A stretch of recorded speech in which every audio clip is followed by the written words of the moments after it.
ವಿಜಯ ಕರ್ನಾಟಕ ವೆಬ್ಗೆ ಸ್ವಾಗತ. ನಾನು ಶಂಕರ್ ಹೆತ್ತೂರ್. ರೇಣುಕಸ್ವಾಮಿ ಚಿತ್ರದುರ್ಗದ ರೇಣುಕಸ್ವಾಮಿ ಕೊಲೆ ಪ್ರಕರಣದ ತನಿಖೆ ಇನ್ನೇನು ಮುಕ್ತಾಯ ಹಂತಕ್ಕೆ ಬಂದಿದೆ. ನಟ ಚಾಲೆಂಜಿಂಗ್ ಸ್ಟಾರ್ ದರ್ಶನ್ ಈ ಒಂದು ಕೊಲೆ ಪ್ರಕರಣದಲ್ಲಿ ಆರೋಪಿಯಾಗಿ ಜೈಲಿನಲ್ಲಿ ಈಗ 50 ದಿನಗಳ ಕಾಲ ಜೈಲಿನಲ್ಲಿದ್ದಾರೆ. 50 ದಿನಗಳು ಕೂಡ ಕಳೆದಿದೆ. ಇನ್ನು ಇದರ ಮುಕ್ತಾಯದ ಹಂತ ಈಗಾಗಲೇ ಆರಂಭಗೊಂಡಿದೆ. ಸಾಕಷ್ಟು ಮಾಹಿತಿಗಳು ಪೊಲೀಸರಿಗೆ ಸಿಕ್ಕಿದೆ. ಇಲ್ಲಿ ಎಫ್ಎಸ್ಎಲ್ ವರದಿಗಳು ಕೂಡ ಪೊಲೀಸರ ಕೈಗೆ ಈಗಾಗಲೇ ಸಿಕ್ಕಿದೆ. ಆ ಎಫ್ಎಸ್ಎಲ್ ವರದಿಗಳಲ್ಲಿ ಏನೇನಿದೆ, ಯಾವ್ಯಾವ ರೀತಿಯಾಗಿ ವರದಿಯನ್ನು ಕೊಟ್ಟಿದ್ದಾರೆ, ಇವೆಲ್ಲವೂ ಕೂಡ ಪೊಲೀಸರ ಕೈ ಸೇರಿದೆ. ಬಹಳ ಮುಖ್ಯವಾಗಿ ಇರ್ತಕ್ಕಂಥದ್ದು ಆ ಒಂದು ಕೊಲೆಯ ಹತ್ಯೆ ಆದಂತಹ ಸಂದರ್ಭದಲ್ಲಿ ದರ್ಶನ್ ರವರ ಒಂದು ಬಟ್ಟೆಯನ್ನು ಕೂಡ ಕಲೆಕ್ಟ್ ಮಾಡ್ಕೊಂಡಿರ್ತಾರೆ. ಆ ಬಟ್ಟೆಯಲ್ಲಿದ್ದಂತಹ ಒಂದು ರಕ್ತದ ಕಲೆ ಏನಿದೆ ಅದು ರೇಣುಕಸ್ವಾಮಿ ಅವ್ರದ್ದೇ ಅಂತ ಹೇಳಿ ದೃಢ ಆಗುತ್ತೆ. ಅಂದ್ರೆ ಇಲ್ಲಿ ಆ ಒಂದು ಹತ್ಯೆ ನಡೀತಿರ್ತಕ್ಕಂಥ ಸಂದರ್ಭದಲ್ಲಿ ಇದ್ದಂತ ಇತರೆ ಆರೋಪಿಗಳನ್ನು ಕೂಡ ಅಲ್ಲಿ ಏನು ಅವರ ಆ ಬಟ್ಟೆಗಳನ್ನು ಕೂಡ ಸಂಗ್ರಹ ಮಾಡ್ಕೊಂಡಿದ್ರು. ಆ ಬಟ್ಟೆಯಲ್ಲಿ ಇದ್ದಂತಹ ಒಂದು ರಕ್ತದ ಮಾದರಿಗಳೇನಿತ್ತು ಅದು ಕೂಡ ರೇಣುಕಸ್ವಾಮಿಯರದೇ ಅಂತ ಹೇಳಿ ಈಗ ವರದಿ ಕೂಡ ಬಂದಿದೆ. ಆದ್ರೆ ಇಲ್ಲಿ ಪ್ರಮುಖವಾಗಿ ಇಲ್ಲಿ ಆಗ್ಬೇಕಾಗಿರ್ತಕ್ಕಂಥದ್ದು ದರ್ಶನ್ ರವರು ಈ ಒಂದು ಪ್ರಕರಣದಲ್ಲಿ ಯಾವ ರೀತಿಯ ಇವರ ರೋಲ್ ಇದೆ ಅನ್ನೋದು ಬಹಳ ಪ್ರಮುಖವಾಗುತ್ತೆ. ಯಾಕೆಂತಂದ್ರೆ ಚಾರ್ಜ್ ಶೀಟ್ ಸಲ್ಲಿಸಬೇಕಾದಂತಹ ಸಂದರ್ಭದಲ್ಲಿ A1 ಆರೋಪಿ, A2 ಆರೋಪಿ, A3 ಆರೋಪಿ, A4 ಆರೋಪಿ ಈ ತರ 17 ಜನ ಆರೋಪಿಗಳ ರೋಲ್ ಏನಿತ್ತು ಅನ್ನೋದನ್ನ ಬಹಳ ಮುಖ್ಯವಾಗಿ ಇಲ್ಲಿ ಉಲ್ಲೇಖವನ್ನ ಮಾಡ್ತಾರೆ. ಇಲ್ಲಿ ಎಲ್ಲವನ್ನು ಕೂಡ ಒಂದು ರೀತಿಯಲ್ಲಿ ಎಫ್ಎಸ್ಎಲ್ ವರದಿಗೆ ಕಳಿಸಲಾಗಿತ್ತು. ಅಂದ್ರೆ ಅಲ್ಲಿ ಏನು ಒಂದು ಸಾಂದರ್ಭಿಕ ಸಾಕ್ಷಿಗಳಿಗಾಗಿ ಏನೆಲ್ಲ ಟೆಕ್ನಿಕಲ್ ಎವಿಡೆನ್ಸ್ ನ ಕಲೆಕ್ಟ್ ಮಾಡ್ಕೊಂಡಿದ್ರು ಎಲ್ಲವನ್ನು ಕೂಡ ಈಗ ಪೊಲೀಸರ ಮುಂದೆ ಇರ್ತಕ್ಕಂಥದ್ದು. ಎಫ್ಎಸ್ಎಲ್ ವರದಿಗೆ ಬಹಳ ಮುಖ್ಯವಾಗಿ ಆ ಸ್ಥಳದಲ್ಲಿ ಸಿಕ್ಕಂತ ಈ ಹತ್ಯೆ ಮಾಡಿದಂತ ಹತ್ಯೆಯಲ್ಲಿ ಭಾಗಿಯಾದಂತ ಆರೋಪಿಗಳೇನಿದ್ದಾರೆ, ಈ ಆರೋಪಿಗಳು ಆ ದಿನ ಧರಿಸಿದಂತಹ ಬಟ್ಟೆಗಳು, ಬೆಲ್ಟ್ಗಳು, ಶೂಗಳು ಅಥವಾ ಅವರ ಚಪ್ಪಲಿಗಳು ಏನಿದೆ ಎಲ್ಲವನ್ನು ಕೂಡ ಎಫ್ಎಸ್ಎಲ್ ವರದಿಗೆ ಕಳಿಸಿರ್ತಾರೆ.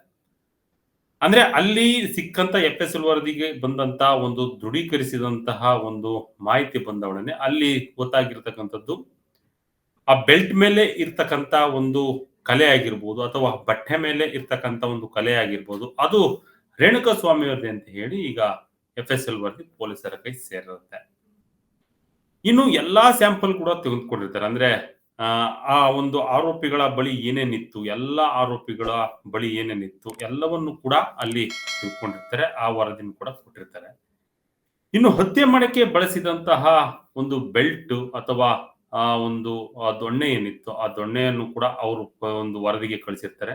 ಅದರಲ್ಲೂ ಕೂಡ ಈ ಒಂದು ಹತ್ಯೆ ಆದಂತ ಸಂದರ್ಭದಲ್ಲಿ ರೇಣುಕಸ್ವಾಮಿ ಅವರ ಒಂದು ರಕ್ತದ ಕಲೆ ಆ ಒಂದು ಬೆಲ್ಟ್ ನಲ್ಲಿ ದೊಣ್ಣೆಯಲ್ಲಿ ಎಲ್ಲರೂ ಕೂಡ ಇರುತ್ತೆ ಅಂತ ಹೇಳಿ ಈಗ ರಿಪೋರ್ಟ್ ಕೂಡ ಬಂದಿರುತ್ತೆ. ಇನ್ನು ಇಲ್ಲಿ ಬಹಳ ಮುಖ್ಯವಾಗಿ ನೋಡ್ಬೇಕಾಗಿರ್ತಕ್ಕಂಥದ್ದು ರೇಣುಕಸ್ವಾಮಿಯ ಹತ್ಯೆ ಆದಂತ ಸಂದರ್ಭದಲ್ಲಿ ಇದ್ದಂತ ಆರೋಪಿಗಳು ಆ ಹತ್ಯೆ ಆಗಕ್ಕಿಂತ ಮುಂಚೆ ಎಲ್ಲೆಲ್ಲಿದ್ರು ಅನ್ನೋದನ್ನು ಕೂಡ ನೋಡ್ಬೇಕು. ಯಾಕೆಂತ ಹೇಳಿದ್ರೆ ಸ್ಟೋನಿ ಬ್ರೋಕ್ ಅಂತ ಒಂದು ರೆಸ್ಟೋರೆಂಟ್ ನಲ್ಲಿ ಏನು ದರ್ಶನ್ ಇದ್ರು, ಆ ದರ್ಶನ್ ಅಲ್ಲಿ ಇದ್ದಂತ ಸಂದರ್ಭದಲ್ಲಿ ಅವರ ಜೊತೆ ಯಾರ್ಯಾರು ಇದ್ರು ಅನ್ನೋದನ್ನು ಕೂಡ ಬಹಳ ಮುಖ್ಯವಾಗಿ ಇಲ್ಲಿ ಉಲ್ಲೇಖವನ್ನ ಮಾಡಿರ್ತಾರೆ. ಅದ್ರ ಹಿಂದೆ ನಡೆದಿರ್ತಕ್ಕಂಥ ಒಂದು ಉಲ್ಲೇಖ ಅಂದ್ರೆ ಇವರು ದರ್ಶನ್ ಏನು ಆರೋಪಿ ಇದ್ದಾರೆ, ಈ ಆರೋಪಿ ಅಲ್ಲಿ ಆ ಒಂದು ಶೆಡ್ಗೆ ಹೋಗೋಕ್ಕಿಂತ ಮುಂಚಿತವಾಗಿ ಯಾರ ಜೊತೆ ಮಾತಾಡಿದ್ರು ಅವರೆಲ್ಲವನ್ನು ಕೂಡ ಕರೆಸಿ 164 ದಾಖಲಡಿ ಒಂದು ಹೇಳಿಕೆಯನ್ನ ಪಡ್ಕೊಳ್ತಾರೆ. ಅದು ಬಹಳ ಮುಖ್ಯವಾಗುತ್ತೆ ಈ ಕೇಸ್ನಲ್ಲಿ. ಯಾಕೆಂತ ಹೇಳಿದ್ರೆ ಇಲ್ಲಿಂದ ಹೊರಟಿದ್ದಾರೆ ಅನ್ನೋ ಒಂದು ಮಾಹಿತಿ ಇತರರಿಗೆ ಇರ್ತಕ್ಕಂಥದ್ದು. ಇಲ್ಲಿ ಬಹಳ ಮುಖ್ಯವಾಗಿ ರೇಣುಕಸ್ವಾಮಿ ಅವ್ರನ್ನ ಚಿತ್ರದುರ್ಗದಿಂದ ಕರ್ಕೊಂಡು ಬರ್ತಕ್ಕಂಥದ್ದು, ಅಲ್ಲಿ ಅವ್ರನ್ನ ಕರ್ಕೊಂಡು ಬರ್ಬೇಕಾದ್ರೆ ಅವ್ರನ್ನ ಸಂಪರ್ಕಿಸಿದಂತ ರೀತಿ, ಅಲ್ಲಿ ಅಲ್ಲಿ ಯಾರು ಫೋನ್ ಮಾಡಿದ್ರು ಅದರ ಒಂದು ಸಂಕ್ಷಿಪ್ತವಾದ ವಿವರ, ಅಲ್ಲಿಂದ ಬೆಂಗಳೂರಿಗೆ ಕರ್ಕೊಂಡು ಬಂದಂತ ಸಂದರ್ಭದಲ್ಲಿ ಅವರಿಗೆ ಕರೆ ಮಾಡ್ತಿರ್ತಕ್ಕಂಥ ಸಂಕ್ಷಿಪ್ತ ವಿವರದ ಯಾವ ಟವರ್ ಇಂದ ರೀಚ್ ಆಗಿದೆ, ಅಲ್ಲಿ ಬಂದು ಆ ಮೊಬೈಲ್ ಎಷ್ಟೊತ್ತಿಗೆ ಸ್ವಿಚ್ ಆಫ್ ಆಗಿದೆ, ಆ ಮೊಬೈಲ್ ಯಾರ ಹೆಸರಲ್ಲಿತ್ತು, ಅವೆಲ್ಲವನ್ನು ಕೂಡ ಈ ಒಂದು ವರದಿಯಲ್ಲಿ ದಾಖಲು ಮಾಡ್ಕೊಳ್ತಾರೆ. ಇನ್ನೇನು ಕೊನೆ ಹಂತದಲ್ಲಿ ಈ ಕೇಸ್ನ ತನಿಖೆ ಹಂತ ಬಂದಿದೆ. ಇನ್ನೇನು ಮುಂದಿನ ತಿಂಗಳು ಮೊದಲ ವಾರ ಅಥವಾ 10ನೇ ತಾರೀಕಿನ ಒಳಗಡೆ ಚಾರ್ಜ್ ಶೀಟ್ ನ ಸಲ್ಲಿಕೆ ಮಾಡ್ತಾರೆ. ಇದೆಲ್ಲವನ್ನು ಒಳಗೊಂಡಂತೆ ದರ್ಶನ್ ಈ ಒಂದು ಹತ್ಯೆ ಕೇಸ್ನಲ್ಲಿ ಇವರ ಪಾತ್ರ ಏನಿತ್ತು ಅನ್ನೋದು ಬಹಳ ಮುಖ್ಯ. ಇದ್ಯಾಕೆಂದ್ರೆ ವಿಶೇಷ ಕೊಲೆ ಪ್ರಕರಣ ಆಗಿರೋದ್ರಿಂದ ಇಲ್ಲಿ ಬಹಳ ಮುಖ್ಯವಾಗಿ ಒಂದು ಸಪರೇಟ್ ಒಂದು ಆ, ನ್ಯಾಯಾಲಯವನ್ನ ಸ್ಥಾಪನೆ ಮಾಡಿ ಅಲ್ಲಿ ವಿಚಾರಣೆಯನ್ನು ಕೂಡ ಮಾಡಬಹುದು. ಯಾಕೆಂತ ಹೇಳಿದ್ರೆ ಬಹಳ ಲಾಂಗ್ ಟರ್ಮ್ ಅಂತ ತೆಗೆದುಕೊಂಡು ಹೋದಂತ ಸಂದರ್ಭದಲ್ಲಿ ಈ ಕೇಸಿನ ಆಳ ಅಗಲಗಳು ಸಾಕಷ್ಟು ಕೈತಪ್ಪು ಹಂತ ಇರುತ್ತೆ. ಮತ್ತೆ 2-3 ವರ್ಷ 4 ವರ್ಷ ಆದಂತ ಸಂದರ್ಭದಲ್ಲಿ ಸಾಕ್ಷ್ಯಗಳ ನಾಶಕ್ಕೂ ಕೂಡ ಆ ಒಂದು ಅವಕಾಶ ಕೊಟ್ಟಂಗಾಗುತ್ತೆ. ಹಾಗಾಗಿ ತ್ವರಿತಗತಿಯಲ್ಲಿ ಈ ಕೇಸನ್ನ ಮುಗಿಸ್ಬೇಕನ್ನೋ ಒಂದು ಉದ್ದೇಶ ಇರೋದ್ರಿಂದ ಖಂಡಿತವಾಗ್ಲೂ ಕೂಡ ಇಲ್ಲಿ ಸಾಕಷ್ಟು ಮಟ್ಟಿಗೆ ಏನು ಎವಿಡೆನ್ಸ್ ನ ಕಲೆಕ್ಟ್ ಮಾಡ್ಲಿಕ್ಕೆ ಸಾಧ್ಯನೋ ಅಷ್ಟು ಎವಿಡೆನ್ಸ್ ನ ಕೋರ್ಟ್ಗೆ ಸಲ್ಲಿಸಬೇಕಾಗುತ್ತೆ. ಹಾಗಾಗಿ ಏನೆಲ್ಲ ವರದಿಗಳನ್ನ ತರಿಸ್ಕೊಳ್ತಾರೆ ಅವೆಲ್ಲವನ್ನು ಕೂಡ ಈಗ ಒಂದೊಂದೇ ಹಂತವಾಗಿ ಈಗ ವರದಿಗಳು ಪೊಲೀಸರ ಕೈ ಸೇರುತ್ತೆ. ತದ ನಂತರಲೇ ಅವುಗಳನ್ನೆಲ್ಲವನ್ನು ಕೂಡ ನ್ಯಾಯಾಧೀಶರ ಮುಂದೆ ಹಾಜರನ್ನ ಪಡಿಸ್ತಾರೆ. ಅದಾದ ಬಳಿಕ ಅಲ್ಲಿ ಏನೇನ್ ರೋಲ್ ಇದೆ ಅನ್ನೋದನ್ನು ಕೂಡ ಗೊತ್ತಾಗುತ್ತೆ. ಯಾಕೆಂತ ಹೇಳಿದ್ರೆ ಇಲ್ಲಿ ಬಹಳ ಮುಖ್ಯವಾಗಿ ಆರೋಪಿಗಳ ರೋಲ್ A1 ಆರೋಪಿ, A2 ಆರೋಪಿ, A3 ಆರೋಪಿ ಏನಿದೆ ಈ A2 A3 ಆರೋಪಿಗಳ ರೋಲು ಬಹಳ ಮುಖ್ಯವಾಗಿರುತ್ತೆ ಇಲ್ಲಿ. ಹಾಗಾಗಿ ಯಾರ್ಯಾರ ರೋಲ್ ಏನೇನಿತ್ತು ಅನ್ನೋದನ್ನು ಕೂಡ ಇಲ್ಲಿ ಚಾರ್ಜ್ ಶೀಟ್ ನಲ್ಲಿ ಬಹಳ ಮುಖ್ಯವಾಗಿ ಅವ್ರನ್ನ ಹೇಳಿಕೆ ಪಡೆದು ಇಲ್ಲಿ ಉಲ್ಲೇಖವನ್ನ ಮಾಡಿರ್ತಾರೆ. ಇನ್ನು ಇಲ್ಲಿ ಅಲ್ಲಿ ಹತ್ಯೆ ನಡೆದಂತ ಸ್ಥಳದಲ್ಲಿ ಏನೇನು ಚಿಕ್ಕ ಕೂಡ ಪೊಲೀಸರು ಬಿಟ್ಟಿಲ್ಲ. ಯಾಕೆಂತ ಹೇಳಿದ್ರೆ ಎಲ್ಲವನ್ನು ಕೂಡ ಫಿಂಗರ್ ಪ್ರಿಂಟ್ಸ್ ಸಮೇತವಾಗಿ ವರದಿಗೆ ಕಳಿಸ್ತಾರೆ. ಆ ವರದಿ ಒಂದೊಂದೇ ಆಗಿ ಈಗ ಪೊಲೀಸರ ಕೈಗೆ ಸೇರ್ತಾ ಇದೆ.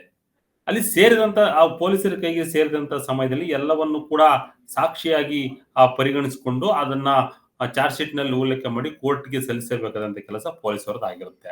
ಈ ಎಲ್ಲ ಹಂತಗಳು ಮುಗಿಯುವ ಹೊತ್ತಿಗೆ ಸಾಕಷ್ಟು ಮಟ್ಟಿಗೆ ಇನ್ನು ಕೊನೆ ಹಂತ ಬಂದಿರೋದ್ರಿಂದ ಮುಂದಿನ ಮೊದಲ ವಾರದಲ್ಲಿ ಇವೆಲ್ಲ ಒಂದು ಸಲ್ಲಿಕೆ ಕೂಡ ಆಗುತ್ತೆ. ಆಗ ಆರೋಪಿಗಳಿಗೆ ಶಿಕ್ಷೆಯ ಪ್ರಮಾಣ ಆಗುತ್ತಾ ಅಥವಾ ಜಾಮೀನಿನ ಮೊರೆ ಹೋಗ್ಬೋದಾ ಇವೆಲ್ಲದಕ್ಕೂ ಕೂಡ ಮುಂದಿನ ಹಂತದಲ್ಲಿ ಗೊತ್ತಾಗುತ್ತೆ. ಇನ್ನು ಇಲ್ಲಿ ಬಹಳ ಮುಖ್ಯವಾಗಿ ಯಾವ್ಯಾವ ಸಾಕ್ಷಿಗಳನ್ನು ತೆಗೆದುಕೊಂಡಿದ್ದಾರೆ ಅಂತ ನೋಡೋದಾದ್ರೆ ಇಲ್ಲಿ ಟೆಕ್ನಿಕಲ್ ಎವಿಡೆನ್ಸ್ ನ ಬಹಳ ಮುಖ್ಯವಾಗಿ ಇಲ್ಲಿ ತೆಗೆದುಕೊಂಡಿರ್ತಾರೆ. ಯಾಕೆಂತ ಹೇಳಿದ್ರೆ ಸಿಗ್ನಲ್ ಟು ಸಿಗ್ನಲ್ ಅಂದ್ರೆ ಫೋನ್ ಅನ್ನ ಯಾರಿಗೆ ಮಾಡಿದ್ರು, ಯಾವ ಸಮಯದಲ್ಲಿ ಮಾಡಿದ್ರು, ಯಾವ ವಿಚಾರಕ್ಕಾಗಿ ಮಾಡಿದ್ರು, ಎಲ್ಲಿಂದ ಮಾಡಿದ್ರು, ಚಿತ್ರದುರ್ಗದಲ್ಲಿ ಏನ್ ನಡೀತು, ಅಲ್ಲಿ ಯಾರಿಗೆ ಕರೆ ಮಾಡಿ ಕರ್ಸ್ಕೊಂಡ್ರು, ಯಾವ ಟವರ್ ಇಂದ ಲೊಕೇಶನ್ ಎಲ್ಲಿಂದ ಬಂತು, ಹಾಗೂ ಪಟ್ಟಣಗೆರೆಗೆ ಶೆಡ್ಗೆ ಕರ್ಕೊಂಡು ಬಂದ ಸಂದರ್ಭದಲ್ಲಿ ಪಟ್ಟಣಗೆರೆ ಶೆಡ್ ನಿಂದ ಯಾರು A2 ಆರೋಪಿ ದರ್ಶನ್ ಅವ್ರಿಗೆ ಕರೆ ಮಾಡಿದ್ರು, ಅಲ್ಲಿ ದರ್ಶನ್ ಮಾತನಾಡ್ತಿರ್ತಕ್ಕಂಥ ಯಾರ ಜೊತೆ ಮಾತಾಡಿದ್ರು, ಅಲ್ಲಿ ಮಾತನಾಡಿ ಯಾವ ಸಮಯಕ್ಕೆ ಅಲ್ಲಿ ಹೊರಟು ದರ್ಶನ್ ರವರು ಆ ಒಂದು ಫೋನ್ ರಿಸೀವ್ ಮಾಡಿ ಯಾವ ಟವರ್ ಲೊಕೇಶನ್ ಇಂದ ಆ ಟವರ್ ಲೊಕೇಶನ್ಗೆ ಹೋದ್ರು, ಇವೆಲ್ಲವನ್ನು ಕೂಡ FSL ವರದಿಯಲ್ಲಿ ಬರುತ್ತೆ. ಅದಾದ ಬಳಿಕವಾಗಿ ಈ ಎಲ್ಲ ರಿಪೋರ್ಟ್ ಗಳನ್ನು ಸಲ್ಲಿಸಿದ ನಂತರ ಬಹಳ ಮುಖ್ಯವಾಗಿ ಅವರ 17 ಜನ ಆರೋಪಿಗಳ ಬಟ್ಟೆಯಲ್ಲಿ ಇದ್ದಂತ ರಕ್ತದ ಕಲೆಗಳು ಈ ಒಂದು ಬಹಳ ಮುಖ್ಯವಾಗುತ್ತೆ. ತದನಂತರ ಶೆಡ್ ನಲ್ಲಿ ಈತನ ಮೇಲೆ ಯಾವಾಗ ಹಲ್ಲೆ ಆಗುತ್ತೆ, ಆತನನ್ನ ಒಂದು ಆಟೋದಲ್ಲಿ ತೆಗೆದುಕೊಂಡು ಬಂದು ಆ ಒಂದು ಮೋರಿಯ ಪಕ್ಕದಲ್ಲಿ ಬಿಸಾಡಿರ್ತಕ್ಕಂಥ ಸಂದರ್ಭದಲ್ಲಿ ಆಟೋದಲ್ಲಿ ಇದ್ದಂತ ರಕ್ತ ಅದು ಕೂಡ ರೇಣುಕಾ ಸ್ವಾಮಿ ಅವರದೇ ಅಂತ ಹೇಳಿ ಈಗ FSL ವರದಿ ಮುಖಾಂತರ ಗೊತ್ತಾಗಿದೆ. ಇದೆಲ್ಲ ಸಂಕ್ಷಿಪ್ತತೆಯನ್ನ ಕುಲಂಕುಷವಾಗಿ ಪರಿಶೀಲಿಸಿ ಒಂದು ವರದಿಯನ್ನ ಕೋರ್ಟ್ಗೆ ಸಲ್ಲಿಸ್ತಾರೆ ಪೊಲೀಸರು, ಸಾಕ್ಷಿಗಳು ಈ ರೀತಿ ಇದೆ ಅಂತ ಹೇಳಿ. ಇನ್ನು 164 ಹೇಳಿಕೆ ಇಲ್ಲಿ ಬಹಳ ಮುಖ್ಯವಾಗ್ತಕ್ಕಂಥದ್ದು. ಯಾಕೆಂತ ಹೇಳಿದ್ರೆ ಆ ಸ್ಥಳದಲ್ಲಿ ಅವರು ಇದ್ರು, ಯಾರು A2 ಆರೋಪಿ ದರ್ಶನ್ ಇದ್ರು, ಇತರ ಈ ವ್ಯಕ್ತಿಗೆ ನಾನು ಇಲ್ಲಿ ಹೋಗ್ತಾ ಇದ್ದೇನೆ ಅಂತ ಹೇಳಿ ಹೊರಟು ಹೋಗಿದೆಯಲ್ಲ, ಇದು ಖಂಡಿತವಾಗ್ಲೂ ಕೂಡ ಇದು ಬಹಳ ಮುಖ್ಯವಾಗುತ್ತೆ ಈ ಒಂದು ಕೇಸ್ ನಲ್ಲಿ. ಯಾಕೆಂದ್ರೆ 164 ಒಂದು ಅಡಿಯಲ್ಲಿ ದಾಖಲಾದಂತ ಕೇಸ್ ಏನಿದೆ ಇದು ಬಹಳ ಮುಖ್ಯವಾಗುತ್ತೆ ಇಲ್ಲಿ ಸಾಕ್ಷಿಗೆ. ಹಾಗಾಗಿ ಕಳೆದ ಬಾರಿ ಹಾಸ್ಯ ನಟ ಚಿಕ್ಕಣ್ಣ ಹಾಗೂ ಇನ್ನೋರ್ವ ನಟ ಯಶಸ್ ಶೌರ್ಯ ಎಂಬರು ಇಬ್ಬರನ್ನ 164 ಅಡಿಯಲ್ಲಿ ಹೇಳಿಕೆಯನ್ನ ದಾಖಲು ಮಾಡ್ಕೊಂಡಿದೆ. ಯಾಕೆಂತ ಹೇಳಿದ್ರೆ ಇಬ್ರು ಕೂಡ ಆ ಸ್ಟೋನಿ ಬ್ರೂಕ್ ರೆಸ್ಟೋರೆಂಟ್ ನಲ್ಲಿ ಇವರ ಜೊತೆ ಇದ್ದಂತವ್ರು. ಹಾಗಾಗಿ ಅವರ ಹೇಳಿಕೆಯನ್ನ ಪಡೆದುಕೊಂಡಿರ್ತಾರೆ. ಆ ಹೇಳಿಕೆಯನ್ನ ಪಡೆದುಕೊಂಡ ಬಳಿಕ ಇನ್ನಷ್ಟು ಕೂಡ ಇವರಿಗೆ ಸಾಕ್ಷಿಗಳು ಸಿಕ್ತಂಗಾಗುತ್ತೆ. ಯಾಕೆಂತ ಹೇಳಿದ್ರೆ ಅಲ್ಲಿಂದ ದರ್ಶನ್ ಹೋಗಿದ್ರು. ಅದಾದ ಬಳಿಕ ಏನಾಯ್ತು 164 ಹೇಳಿಕೆಯಲ್ಲಿ ಏನ್ ಹೇಳಿರ್ತಾರೆ ಗೊತ್ತಿಲ್ಲ, ಆದ್ರೆ ಹೇಳಿರ್ಬಹುದು ದರ್ಶನ್ ಇಲ್ಲಿ ಹೋಗ್ತೀನಿ ಅಂತ ಹೇಳಿರಬಹುದು ಅನ್ನೋ ಒಂದು ಲೆಕ್ಕಾಚಾರದಲ್ಲಿ ಅವ್ರನ್ನ ವಿಚಾರಣೆಯನ್ನ ಮಾಡಿರ್ತಾರೆ. ಹಾಗಾಗಿ ಇದೆಲ್ಲ ಕಾರಣವಾಗಿ ದರ್ಶನ್ ರವರ ಒಂದು ಈ ಕೇಸ್ ಏನಿದೆ, ಈ ಕೇಸ್ ಇನ್ನೇನು ಕೊನೆಯ ಹಂತಕ್ಕೆ ಬರ್ತಾ ಇದೆ. ತನಿಖೆಯ ಸಂಪೂರ್ಣಗೊಂಡ ನಂತರ ಇವರಿಗೆ ಜಾಮೀನ ಅಥವಾ ಯಾವ ರೀತಿಯಾಗಿ ಶಿಕ್ಷೆಗೆ ಒಳಗಾಗ್ತಾರೆ ಇವೆಲ್ಲವನ್ನು ಕೂಡ ಇನ್ನು ಕೆಲವೇ ದಿನಗಳಲ್ಲಿ ನಿಮ್ಮ ಮುಂದೆ ಇಡ್ತಾರೆ.